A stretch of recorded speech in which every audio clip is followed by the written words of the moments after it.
পদ্যুৎ বৰদলৈ জিকিলেও বিজেপিলৈকে আহিব সেয়ে প্ৰত্যক্ষভাৱে বিজেপিক ভোট দিবলৈ আহ্বান নিৰ্বাচনৰ পাছতে 50,000 যুৱক যুৱতীক চাকৰি দিম বুলি ঘোষণা মুখ্যমন্ত্ৰী প্ৰধানমন্ত্ৰীৰ আৱাস যোজনাৰ ঘৰৰ ক্ষেত্ৰত এতিয়াৰ পৰা জিঅ' টেকিং নকৰে পঞ্চায়তে পৰ্টেলত জিঅ' টেকিং ৰাইজে নিজেই কৰিব পাৰিব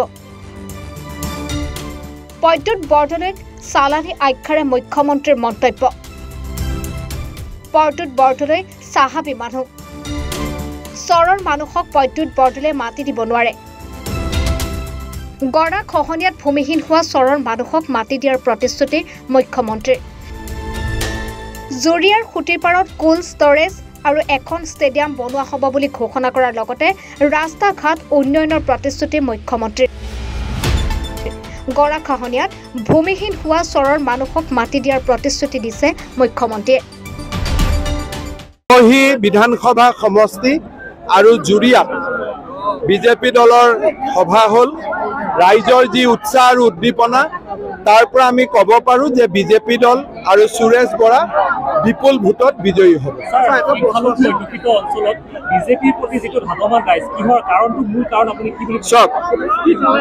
টকা নোলোৱাকৈ চাকৰি হৈছে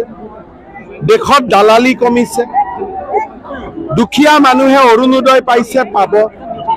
আৱাস যোজনাৰ ঘৰ পাইছে পাব মানুহে কংগ্ৰেছৰ দুৰ্নীতিৰ পৰা মুক্ত হ'ব খুজিছে মইতো এটাই ক'ব পাৰো যে মোদীজীক প্ৰধানমন্ত্ৰী পাতিব লাগে ভোট দিয়া নিদিয়া এইটো ৰাইজে সিদ্ধান্ত ল'ব মোৰ কাম মোদীৰ মেছেজ দিয়া মই মোদীৰ মেছেজ দিলো যে মোদী সবকা সাথ সবকা বিকাশ নগাঁৱত জিকি যাম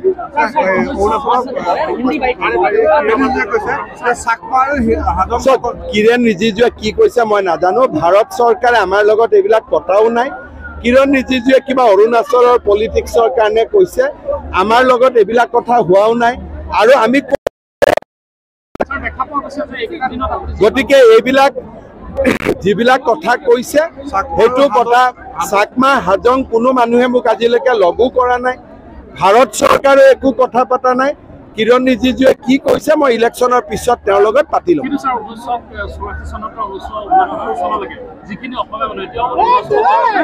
সেইখিনিক আমি অসমৰ নাগৰিকত্ব দিম সেইখিনিৰ কাৰণে মই ব্যৱস্থা কৰিছো যিখিনি অৰুণাচলত অসমীয়া মানুহ আছে এইবাৰ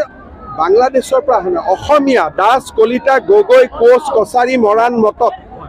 এই মানুহখিনিক অসমীয়া নাগৰিক পৰিসংখ্যা 6-7 হাজাৰ মানুহ আছে মেইনলি মৰাণ গাঁৱে আছে কিৰণ ৰিজিজুৰ মই কথা নাজানো কিৰণ ৰিজিজুৱে কি কৈছে তেওঁতো ভাৰত চৰকাৰৰ কোনো তেনেকুৱা দায়িত্বটো নাই কিন্তু অকল আমি মৰাণ মটক এই মানুহখিনিক আমি পিআৰচি গতিকে মৰাণ মটকৰ লগত বেলেগ কমিউনিটিক মিক্স কৰিব নালাগে ক'লোৱে না আজি মই ভালকৈ ক'লো মূল সমস্যাটো হ'ল বিজেপিক ভোট দিব লাগে আপোনালোকে বিজেপিক ভোট দি দিয়ক তাৰপিছত চব আশা কৰক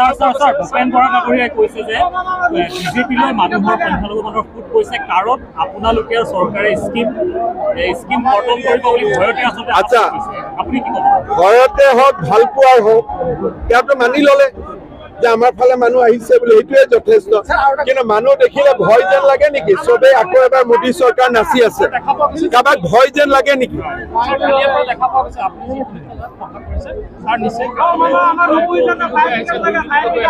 তেওঁলোকতো আহিবই না এখন মোৰ পলিটিকেল পাৰ্টি আছে তেওঁলোকো আছে মই যদি আহো আৰু তেওঁলোক নাহে গণতন্ত্ৰ ক'ত থাকিব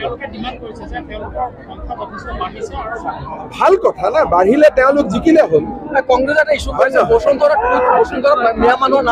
বসুন্ধৰাৰ বিষয়ে মই অলৰেডি এছেম্বলিত কৈ দিছো যে চৰতো দুখীয়া মানুহে বসুন্ধৰা চাৰি আহিব দুখীয়া মানুহৰ কাৰণে চিন্তা নাই কিন্তু মাতব্বৰৰ কাৰণে নহ'ব যিখিনি আমি কৰা হৈছে তাক আমি সহায়ো কৰিছো সকলোকে আমি সমানে ৰাখিছো কিন্তু কোনোবা এটা ফৰেষ্টত আছে এইটোতো উপায় নাই কিন্তু বিদ্যালয়খনৰ এড্ৰেছে বেলেগ জেগাত আছিল য'ত অৰিজিনেল এড্ৰেছ আছিল তাত আহি যাব গৰাখহনীয়াত যি উচ্ছেদিত মানুহ আছে, গৰাখহনীয়াত ব্ৰহ্মপুত্ৰই লৈ গ'ল, মানুহজন থাকিব ক'ত? কিবা এটাতো ব্যৱস্থা কৰিব লাগিব, কিন্তু তাৰ কাৰণে ভূমি নীতি আছে, ভূমি নীতি মতে চলি থাকিব। জুৰিয়াৰ পৰা আজমল হুছেইনৰ report, any Bharat 24। Join BSc Nursing and GNM at St. Martha Institute of Nursing, Guwahati under SM Group of Institutions.